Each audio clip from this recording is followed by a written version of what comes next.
Well, good morning, and thank you for joining us here in Liberty Public Schools for our first Coffee with the Community for the 2023-2024 school year. I'm Jeremy Tucker, superintendent and here in Liberty Public Schools. This is actually the 12th year of our Coffee with the Community series. We've tried a lot of different things over the years, from face-to-face events to virtual. You can follow us on Facebook, and you can check us out on YouTube if you missed this and want to look back, or tell a friend as far as these archived Coffee with the Communities. We'll have a series over the course of this year, beginning with this particular Coffee with the Community. Followed up in October, on October 12th, we're going to welcome our Director of Safety and Security here in Liberty Public Schools, Mr. Gary Majors, who will have some updates on our safety and security programming, along with some exciting news as we've added staff this year at our elementary school level. So we look forward to hosting Gary on October 12th for our next Coffee with the Community series. Be thinking about questions you might have over the course of our time together this morning, and feel free to include them on Facebook, and we'll do our very best to answer those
Okay.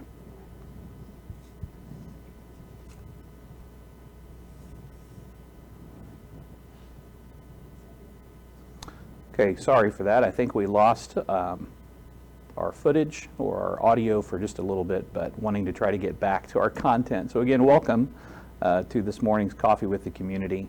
We're going to have a series over the course of this year as it relates to some programming that our communications department has helped put together. This is our 12th year of Coffee with the Community, as I mentioned. In October, on October 12th, we'll welcome Gary Majors, our Director of Safety and Security, who will join us and share some programming updates as it relates to his department and some exciting news as we've rolled out several new staff at our elementary level that make up part of our safety and security team. Be thinking about your questions. Toward the end, we'll take some questions, so be sure and include those in Facebook. If there's anything that is top of mind, we'll do our very best to answer those in just a little bit. To pick up where we left off, I always like to frame up my perspective of our Liberty Public Schools community with this imagery that is presented in front of you. From the best of our small town feel as exemplified in our square here in Liberty, to the opportunities that are afforded in partnerships with our businesses, with higher ed institutions like William Jewell College, along with the variety of experiences our elementary, middle school, and high school students are afforded, be it in the classroom, on the field, or on the stage, through a variety of activities. Lastly, everything that the Kansas City metropolitan area has to offer. We are incredibly blessed to be supported by families, by students, by staff, and parents as we continue our work on behalf of the nearly 12,500 students that we have in Liberty Public Schools. Our work is made possible through the support of our Board of Education and their willingness to serve. I want to introduce you to those folks. If you've not met them, they always offer up a listening ear and connect with us at the administrative level, at the classroom level, at the school level, to celebrate the work that we're doing, but then also continue to move us forward as a district and as a community. Ms. Angie Reed, currently serving as president of our Board of Education, followed by Ms. Karen Rogers, our vice president, and then board members Nick Bartlow, A.J. Bird, Drew Marriott, Mr. Dan Currents, and Jen Bauer. We appreciate each of them for their service and their dedication to our staff, our students, our parents, and our broader Liberty Public Schools community. Additionally, I want to introduce you to our cabinet here in Liberty Public Schools. They are integral into the day-to-day operations and effectuating our strategic plan on behalf of our community, beginning with Ms. Cindy Sullivan, our Chief Finance Officer, Mr. Steve Anderson, our Chief Operations Officer, Dr. Sarah Marriott, new to Liberty Public Schools this year, our Assistant Superintendent of Human Resources, Dr. Julie Moore, Assistant Superintendent of Innovation and Learning, and then lastly, Dr. Andrea Dixon-Seahorn, who we have retitled a little bit in terms of her department and added some additional responsibilities, serving in the role as Assistant Superintendent of Student Equity and Access. We appreciate them for their hard work, 24 hours, 7 days a week, all year round, as they manage the various departments and lead in support of our strategic plan. As we've started this school year, I love our Educator magazine cover, in that it's a little bit of a look back. Several years back, we captured a few elementary kiddos on a track in one of our publications and thought that we would bring them back as they posed for our back-to-school edition in starting the 2023-2024 school year. What an exciting time to see the growth in our community, in our schools, but certainly the progress of our students as they matriculate through our pre-K through grade 12 experience. You have included here a quick district at a glance document that is a little dated from last year. We're in the process of updating that, and we'll be pushing information out to you, whether it's specific information you might be interested in knowing as it relates to our student population and demographics and our bus routes, to the composition of our team and staff, our student demographics, as well as some financial information. There are some ready facts that you can get at your fingertips that are available. So we'll encourage you to check that out as we update it and post it on our website in the coming days. Additionally, on the back side of this piece, there are some examples of all the real-world learning opportunities that we provide our students here in Liberty Public Schools. We continue to try to grow that in support of our graduate profile, that works alongside the academic pursuits that we want our students to possess while they're in high school, while they're in middle school or elementary, but then those skills and dispositions we know are going to be important for them well beyond Liberty Public Schools. Something that we're always tracking and looking at this time of year especially is our enrollment, and so I wanted to share some enrollment information with you, and this is as of September 12th, so pretty fresh. As it relates to our student composition by building, but then also by grade level or grade span, starting with our pre-K population and then culminating in our senior class. And if you will navigate that particular spreadsheet and go to the very bottom right-hand corner, the number to point out is 12,312. This has remained pretty steady over the last several years. If you were in the Liberty Public Schools community in the early 2000s, we had a pretty steep growth trajectory. That's really plateaued these last couple of years, even prior to COVID, through COVID, and into today, with some fluctuations. A couple things that I do want to point out. You'll notice with the 12th grade class, combining Liberty High School, Liberty North, and Liberty Academy, a total senior class of about 1,106 students. That's an important number to note because as you go to the younger grades, take a look at kindergarten. That kindergarten incoming class is right at 755 students. So between our kindergartners that are joining us and our seniors that are getting ready to graduate, you can see the progression as you walk kindergarten through 12th grade and the sizes of our classes, knowing that some families come to us for kindergarten, others come to us for that transition period, rolling into middle school or rolling up into high school, which equates for some of those larger classes at the secondary level. Another piece I wanted to point out is our Early Childhood Center and our pre-K enrollment. Combined at the Early Childhood Center, we currently have just under 200 students, 196 students. That number will actually grow over the course of this year as students age into the program and take advantage of those learning opportunities at the Early Childhood Center. The other thing that we're watching very closely, because we have seen a downward trend across the country, and that is really around birth rates and families having fewer and fewer kids or waiting longer to have children. As you think about young married couples entering their professional period and so forth, waiting just a little bit longer to have kids. That brings us to a demographic study. As you all know, we went through a facility master planning process not too long ago. As soon as that was concluded, our next move is to really look at a demographic study that will canvass our area, work with our health department and a variety of entities, our municipalities, residential developers, and pull data forward to give us a good look at what we might expect the next 3 to 5 to 10 years as it relates to enrollment projections. So we'll certainly share that information with you as we work with our Board of Education to conduct a demographic study. A couple of pieces I want to speak to in relation to who we are as Liberty Public Schools. Many organizations lead with a mission, vision, and values statement. And we have had those in the past, and they have their point and their role to play. But a few years ago, about 5 years ago, we ventured off on a new strategic planning process. And rather than a vision statement or a mission statement solely, we wanted to create two pieces that really kind of exemplified who we are as a district. The first of which is our graduate profile that you see on the left, that is broken down into 5 categories: academic, cultural, personal, professional, and entrepreneurial. Each of those areas are defined, but they're also followed by some key skills and dispositions that we want our students to possess while they're in school, but then also that they take with them beyond high school, beyond pre-K-12, into the world of work, into college, or the armed services, or just throughout life. So contained in that graduate profile are the knowledge, the skills, and the dispositions that we want to emphasize. We're taking that a step further this year, and you'll hear more about that, and we'll publish this as far as learning progressions.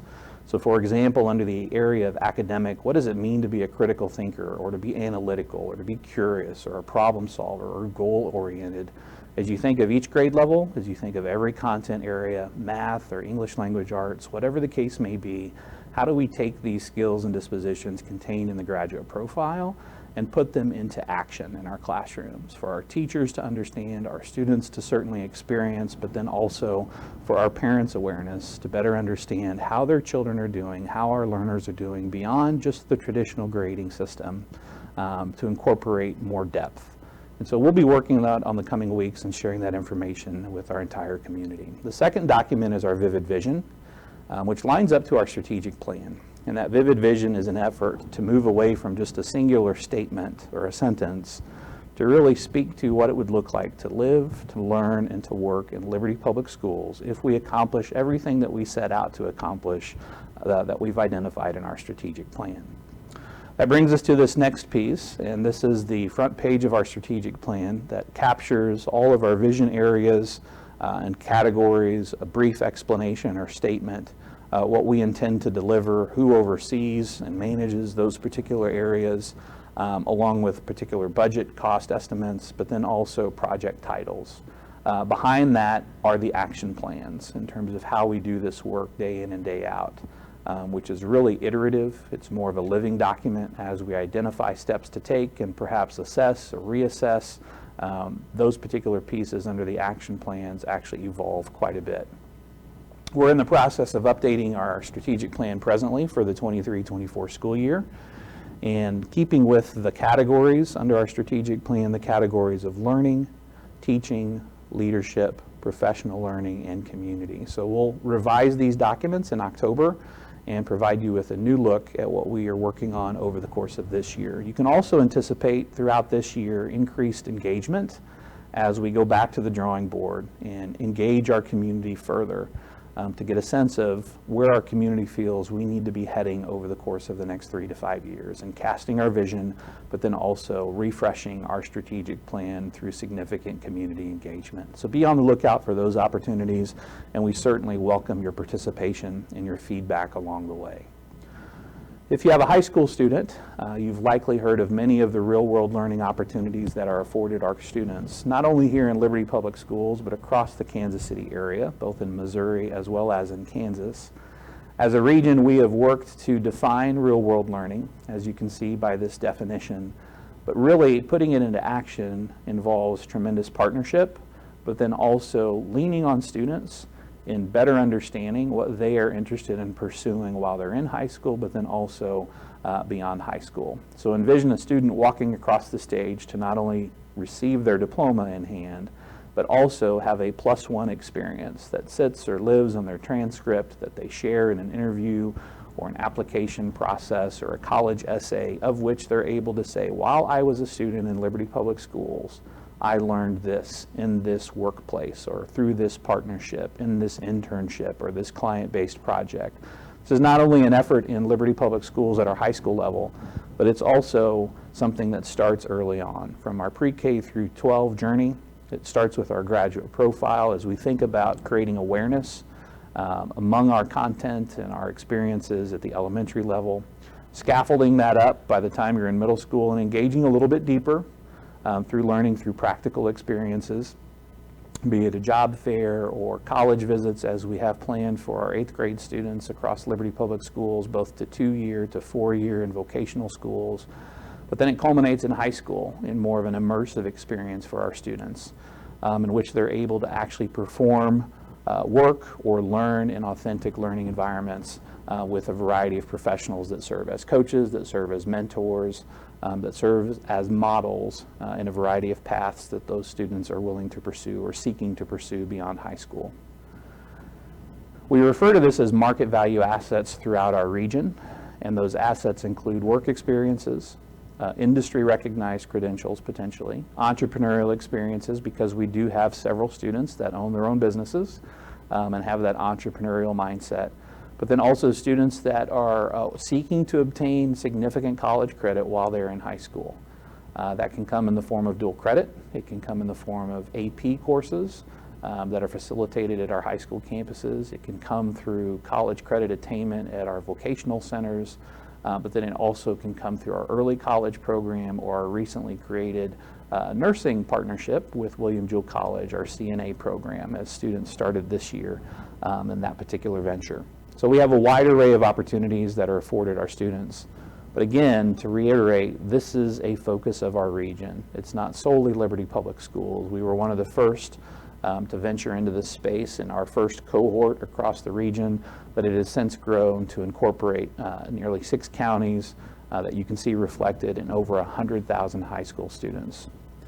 So our aspirational goal is to reach 100% of students, both in Liberty Public Schools but across our region, that are able to take advantage of a +1 experience. And so we're continuing to work toward that aim by 2030 to be able to ensure that every single student has access and opportunity to those experiences. That takes us to how we measure the work.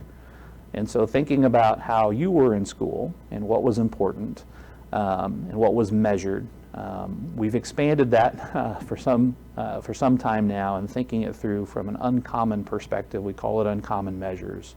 It certainly starts with academics, and that is our core. That is foundational for us here in Liberty Public Schools, driven in part by the Federal Department of Education, the State Department of Education, but then we have better tools at our exposure for which we leverage on a daily basis, particularly our teachers, to get a sense of where our students are at in real time, to allow our students to develop their academic goals and monitor their progress. But then also, as students prepare for college and the world of work, what are the opportunities that they need to ready for, be it the ACT or the SAT or other college processes. We're working through that. So the first element of our uncommon measures, or our scorecard, is the academic component, as you can see provided here. Beyond that, we know that the well-being of our students is incredibly important as it relates to mental health. We have a variety of students that deal with various things, from their giftings to their struggles. How do we support them in and around our mental health supports? We're incredibly privileged or blessed to be able to take advantage of the Children's Services Fund here in Clay County, which does just that in providing supports for our students that need something beyond what we are able to provide on a regular basis. Beyond social emotional learning, we also have the category of real world learning, and that is measuring or tracking how we are doing toward our aim of 100% participation or access to a real world learning experience. We're in the process of updating our scorecard, and we'll look to share that with our Board of Education in the coming month at their regular monthly board meeting. That takes us into a whole lot of other areas that we've been thinking about, exploring, putting into practice, whether it's school within a school models like our by design teams or micro schools, allowing for flexible scheduling for students at the secondary level to be able to access those real world learning experiences, thinking about a tiered diploma system and revising policy to allow for adjustments in our graduation requirements for those students to incorporate that real world learning experience.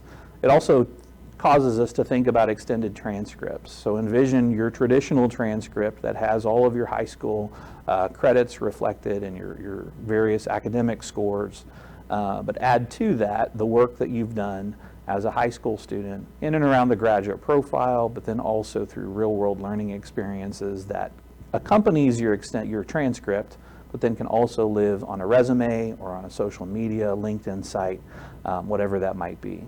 It takes us to conversations around how do we develop and build student portfolios, ensuring that students have a variety of capstone experiences, are provided opportunities around micro-credentialing and badging. These are some of the conversations that we're currently engaging in to try to figure out and learn how to move forward, and we'll certainly welcome feedback along the way as we begin to think about these things for the future of Liberty Public Schools.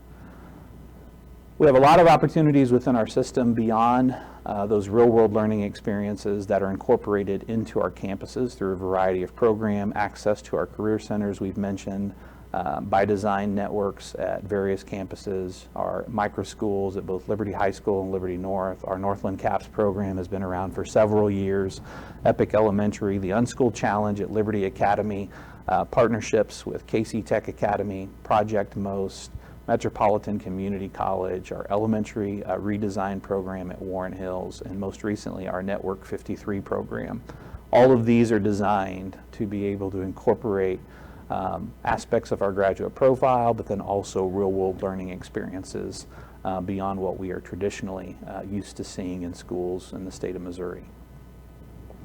As I mentioned, this is not done in isolation. It's done through nearly 600 plus business partnerships come alongside us to provide internships, career fairs, job shadowing experiences, client-connected projects, search days, career panels, job fairs, mock interviews, help with resumes. The list goes on and on. So we've listed just a few of those partners on the left, but there are many more, and really do thank each of them for their work in partnering with us here in Liberty Public Schools. If you know of someone that has not hosted an intern or might be a good partner in providing students with career experiences, be it interview experience or job shadowing or the like, please let us know. We'd certainly like to partner with you or others to be able to continue to reach our goal of 100% of our students having a market value asset. I want to shift a little bit in sharing some work that's happening at our state level. You may have seen this in the news over the course of the last year and a half, in that earlier, about 2 years ago, the State Board of Education commissioned a work group to explore competency-based learning, to bring forward recommendations to the State Board of Education on how we may move toward a more personalized approach that is truly learner-centered in the state of Missouri as compared to a traditional one-size-fits-all. Liberty Public Schools was engaged in that work early on, and we continue to be engaged. Earlier in August, on August 15th, the State Board of Education approved an innovation waiver, in which an innovation waiver was approved to allow for 20 districts to be able to explore and think through how we might do things differently here in the state of Missouri, from new assessment practices to accountability structures, accreditation approaches, allowing for a little bit of a sandbox or pilot to be able to unpack what we might do differently. Quick note in that many states across our country are working through this through their departments of education in collaboration with local school districts, and we're somewhere in the middle. We're not lagging, but at the same time we're not out front. One of the things that is unique is that a lot of this is coming from the field in partnership with the Department of Elementary and Secondary Education. So looking back, this has been a journey over the course of the last 12 years with a variety of task force and work groups, of which Liberty Public Schools has been engaged all along the way. It brings us to where we are now with the Success Ready Students Network, and to share a little bit, you've got districts that are situated across our state. Right now there are about 20 in the first innovation waiver that was approved by the State Board of Education. The question is often brought forward, why are we doing this? And it's really around shifting from traditional end-of-year standardized assessments, because we know there is a better way. It's not to necessarily paint a negative picture, but traditional assessments aren't meaningful to students. They're not actionable to teachers because they always come the next year as far as the results, and it's not personalized for every single student. Instead, it's more of a one-size-fits-all approach. And so our aim is to be able to, one, ensure that our learning is focused on the student and that it's meaningful to them, that it's actionable by teachers as we assess, we adjust, we assess, we adjust, tailor instruction and personalize it to each individual child. And then lastly, ensuring that it's meaningful to parents, so they're receiving in real time, as best as possible, information on their students' success. And so we're venturing down this path this year. Over the next couple of years, we'll be working collaboratively with the Department of Education and the U.S. Department of Education on how better to envision learning in the state of Missouri. We want to focus on a definition that is a national definition in terms of personalized learning and competency-based learning. And there's really 7 components that were brought forward by the Aurora Institute. Missouri has added one other component, partly due to the work that we're doing in the Kansas City area around real-world learning. But those components are: students are empowered daily, assessment is meaningful, students receive feedback that's timely, and that is also personalized or differentiated. Progress is based on evidence of mastery, not how much time you've spent in a seat. Students learn actively or engaged in different pathways, and pacing varies depending upon what their needs are. Strategies to ensure equity for all students are incorporated. Common expectations for learning. The work is rigorous, and it's tied to those knowledge, skills, and dispositions areas that are captured in our graduate profile. And then lastly, as we shared, students engage in real-world learning experiences. Again, that is taken straight from our work here in the Kansas City area, thinking that if it's good for our students in the Kansas City area, it is certainly something worth pursuing across our entire state. All of this is a significant amount of work, but I want to reemphasize it's taking students deeper. It is more rigorous, but it certainly is a mind shift as we think about personalizing learning as compared to a stand and deliver approach, which many of you experienced in school in terms of a one-size-fits-all. There are theories of action that have been put together so far for this work that I would encourage you to take a look at as we think about reimagining state assessment. We have a theory of action that Success Ready Students Network has put forward. We are in the process of refining this with the Department of Elementary and Secondary Education. Our next step, even though the state approved an innovation waiver, will be to approach the United States Department of Education as an entire state for them to consider an innovation waiver for those districts that are participating in the Success Ready Students Network. An important note is that in August, when the State Board approved this endeavor in terms of the first ever innovation waiver, a lot of media outlets ran a story that these districts will be exempt from MAP testing and end of course testing over the course of this year. That is actually not the case. We will continue with our MAP assessments as well as our end of course assessments. However, in the event that we are successful in obtaining a federal waiver through the United States Department of Education, what we would be approved to do is to have a different or an alternative approach to assessment that then might be considered as a replacement for MAP testing and end of course exams. Currently, districts that are participating in the innovation waiver already have systems in place that are through-year assessment systems like iReady that we utilize here in Liberty Public Schools, giving those districts credit for their through-year assessments like iReady or NWEA or Evaluate or some of those other testing protocols that districts utilize, and not having the redundancy on top of those through-year assessments of an end-of-year test that is then facilitated by the state that we don't receive until a year later. Anyway, so that's a little bit there, but I would encourage you to follow this work. In addition to a theory of assessment, we have a theory of action for accountability and accreditation, and how we might re-envision accreditation systems in Missouri. As I mentioned earlier, many states are working toward revising or updating some antiquated processes. This is Missouri's effort to create some pilot opportunities for districts to envision what that next round of accreditation along with what innovative assessment might look like. To give you a glimpse of what that incorporates, it does keep some of the provisions within our current school improvement process here in Missouri. You can see those listed as it relates to the standards. And it's important to note that there are some things within our accreditation process and assessment system in Missouri that we value and that we want to carry forward. But there are also some pieces that we think we need to be doing differently. Indicators that we are working on as far as continuous improvement certainly include high school readiness standards, and both math and ELA are front and center and a priority. Are there better indicators as it relates to how we measure student progress than what we've experienced with our current MAP testing and of course exams? That comes as we think about growth within the year of a student. So from August to May, how are they growing and moving? And we can assess that and measure that.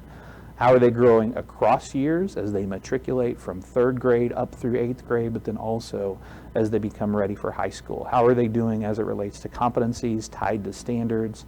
And then lastly, you can see at the bottom half of this particular graphic that focus on real-world learning in terms of end-of-course exams at the high school level, the obtainment of market value assets, and then other pieces that are important as it relates to attendance, graduation rate, and then how we are assisting our English language learners and their families along the way. On the right-hand side, you can see the audience, who we want to ensure is informed.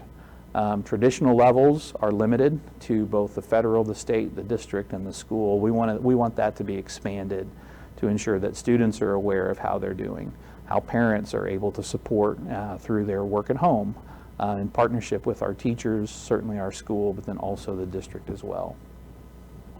You can access a lot of information on the Success Ready Students Network website and follow this work as it continues to progress in the coming months. But we look forward to giving you additional updates, soliciting your feedback, and then working closely with our teachers and administrators as to how this may impact our future, both as a state, but also here in Liberty Public Schools. I want to end with this portion, and that is to really thank our community for their support. Back in April, we not only had our board elections, but we also had 2 items that appeared on the ballot. $120 million no tax increase bond issue, as well as a debt service levy transfer. We appreciate the community's overwhelming support for both of these items, but as soon as that was approved, we began our work in terms of designing and beginning to think through how we roll out a significant number of projects in the coming years. That was prefaced by our work around master planning in terms of developing a plan, collecting data, developing some planning criteria, looking at all of our options, and then adopting the plan and placing it in front of our voters for your consideration. As I mentioned earlier, as soon as that facility master plan is finalized and our community voted to support our bond issue moving forward in these projects, we're next going to conduct a demographic study. So be on the lookout for that information as we finalize that in the coming months. So in looking ahead, the total span or scope of work that we anticipate will probably last the next 4 to 5 years. And that is a significant amount of work, as you can see, some of which is displayed here. You can access more information along with frequent updates on our LPS website. So I would encourage you to visit that to learn more and to follow our progress along the way. Ask whatever questions you may have through our web portal, Let's Talk, that then we can certainly get answers back to you all. Many of these projects currently are in the design phase in terms of where we started prior to the election with some concepts and some general budget estimates to where now we're becoming a little bit more detailed and specific as we design the projects, solicit bids, and begin the process of moving the work forward. I want to hit on a couple of projects, certainly, that we've shared with our Board of Education and keeping them informed of along the way. The work happening with our gymnasiums at both South Valley Middle School and Discovery Middle School that will also serve as a performing arts space. So you have a couple of conceptual renderings. We appreciate our partnership with Hollis and Miller, our architects, along with many of our contractors that are helping us conceptualize, but then also beginning the process of moving these projects forward. You have the layout both as a performance space, but then also as an activity space that would be utilized both during the school day as well as after hours and on weekends. Another important note to make mention of is the ability to access this as a community. One of our greatest partners is Liberty Parks and Rec, who utilizes both our outdoor and indoor spaces when we're not in session. And so we know that they will look forward to accessing these spaces as well. Epic Elementary, our former central office, Epic is now in their 10th year of existence and has made do for the last several years on more of a multi-purpose space approach that facilitates their cafeteria, their art program, their music program, their PE program, and their before and after school care program. And so we felt it was time to incorporate more of an activity space for them through a gymnasium and some classroom spaces. You can see a stage that's incorporated there as well. What that might look like during the course of the school day while in use for both PE courses, but then also performance spaces along with a dedicated art classroom. So that will provide some relief over at Epic Elementary. You've likely seen, if you've been by Liberty High School, some progress being made. As of yesterday, they were in the process of installing fences and posts, but the tennis courts at Liberty High School is well underway, likely to be completed a little bit later this fall. With our 2 high schools, this work is currently in process, and we had several trucks of dirt being delivered today, both at Liberty North High School baseball and softball fields. Similarly, you have work happening at Liberty High School. That'll be an undertaking over the course of this fall. Wanting to get that ready by next spring, we've made some contingency plans in the event that we need to modify schedules and host some of our home games at various locations. We appreciate everyone's patience with this and also appreciate the collaboration of our athletic directors and our coaches in working through this exciting project. Our distribution center, which sits over off of 291, is adding an additional space to their campus that then will bring some of our operations departments onto that one location. Purchasing and warehouse, food storage, you'll have some shared spaces and various pieces that will then be assembled over on that distribution center campus. A rendering of what that will look like as it relates to entering that space, but then also loading bays for the variety of deliveries that we have as it relates to running a day-to-day operations here in Liberty Public Schools. You might recall that the Board of Education purchased Mid-Continent Public Library's old location, the Liberty Branch, prior to them completing their new location off of Withers Road. And as that particular building was vacated, we're looking to the future and how we might be able to consolidate some of our various departments into that space that would incorporate an increased size of space for our Fine Arts Department, dedicated area for our Kids Zone as well as technology, and then you could see some future opportunities for additional space that might be used for future needs at the newly renovated, or what will be renovated, Technology Center, formerly the Mid-Continent Public Library Liberty Branch. That brings us to the conclusion of our time this morning. We encourage you to reach out to us if you have questions. Follow us on various social media outlets, as well as be sure to check out our Liberty Public Schools webpage for a variety of information, but also leverage our Let's Talk portal. That is a quick way for us to capture your thoughts, your questions, your feedback, and then certainly circle back around to you in a timely manner, whatever it might be that you have on your mind or whatever questions you may also have. So Dallas, we'll push it back over to you. Don't know if we have any questions. Okay, so thank you all for joining us this morning. We appreciate your time. Again, be sure and join us in October, on October 12th, as we hear from Mr. Gary Majors on the subject of safety and security here in Liberty Public Schools. Hope you all have a great fall.